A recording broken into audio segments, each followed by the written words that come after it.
Kopš vēlēšanām pagājuši 3 mēneši. Tie, kas uzvarējuši un tikuši šajā namā, strādā, tie, kas zaudējuši vai ieguvuši necerētu mazvietu, Laiza Brūces, un varētu domāt, ka ir iestājies tāds relatīvs miers. Taču tie, kas tā domā, kļūdās. Politiskās nākotnes kaldināšana notiek jau šodien. Vispirms jau te ir jārunā par apvienības vienotību jau pasen publiskoto vēlmi izveidot no 3 partijām vienu. To bez šaubām diktē loģika, ir pieprasījums. Latvijā ir pārāk daudz mazu, pasīvu un nesaprotamu partiju, un nākotne var piederēt tikai labi organizētam un lielam spēkam. Turklāt daži politikas pētnieki saka, ka vienotībai nav cita ceļa, kā pārtopt par partiju. Pretējā gadījumā iekšējais spriegums apvienībā būs par lielu un tā var sabrukt. Viskaļāk par partijas celtniecības lietām apvienībā runā jaunā laika līdera Solvita Āboltiņa.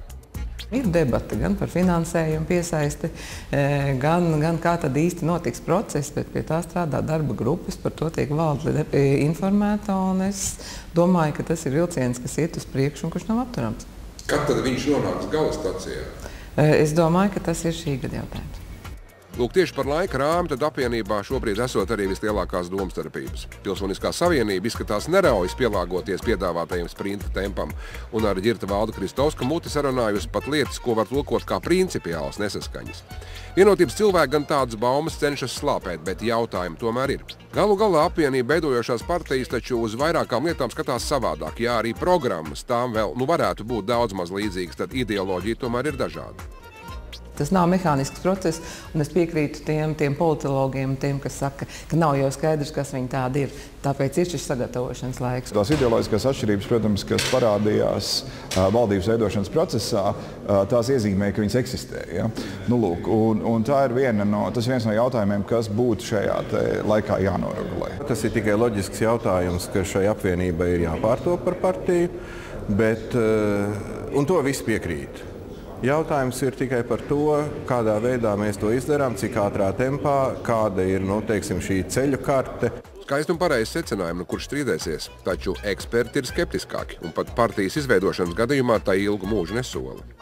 Ļoti daudzām personībām vienotībā ir viens mērķis - varas iegūšana priekš sevis, nevis priekš politiska spēka, lai realizētu politiska spēka pārstāvētās idejas. Kāds varbūt mēģinās teikt, ka profesorai Kreitusei, kā bijušajai politiķei, vienkārši skauž vienotības panākumi. Bet pat lielākie vienotības fani nespēja melot un teikt, ka personība pretstāvs problēmas apvienībā nepastāv. To taču visi redzējām valdības veidošanas laikā. Problēmas ir. Es domāju, ka, protams, vienotībā ir spilgtas personības, un es nevaru atbildēt par katru, droši vien, ka ir. Ja mēs dalīsim ģimenē, kurš ir vecāks, kuram ir mantošanas tiesības, kuram ne, tad tas ir strīds un tā nav konstruktīva sadarbība. Ja arī par kaut ko uzrakstīs uz papīra, tas papīrs izšķīdīs personību ambīciju rezultātā, jo vienotība personības ambīcijas ir nodemonstrējis ļoti spēcīgi. Un, diemžēl, tik spēcīgi, ka tas pat traucē Latvijas valsts politikas realizācijā un Latvijas tēlam pasaulē. Pieņemsim, ka vienotība ar savu dažādo līderu ambīcijām un ego tiek galā, kas nemaz nebūs viegli. Bet paliek jautājums, kas tad tā būs par partiju. Visticamāk, kaut ko no savām vērtībām kopējas lietas labā nāksies upurēt tik vienai no 3, un tā jaunā partija nebūs ne īsti pilsoniskā savienība, ne īsti jaunais laiks, ne īsti citai politikai.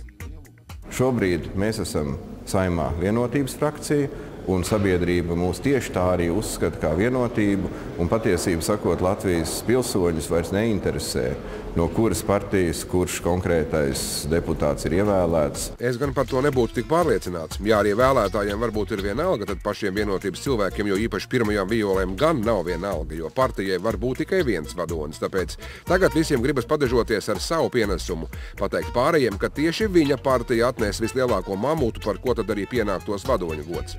Lai vai kā šobrīd vienotība mēģina slāpēt savas iekšējās kaislības un drīzumā sāks kopīgs izbrauciens pa nodaļām, lai rādītu arī ierīnas biedriem, ka Bagdādē viss ir mierīgi. Uz vēlēšanām tuvākajām, kas ir pašvaldību vēlēšanas, ir jāiet partijai. Nevis jāmēģina izspēlēt kādu skaistu žestu. Tagad gan uz tām vēlēšanām mēs apvienosimies. Mums ir jāvar strādāt jau kopā līdz tam. Tātad vienotībai priekšā partijas veidošanas erikšķainais ceļš, kamēr pirmajai partijai Latvijas ceļam citas rūpes.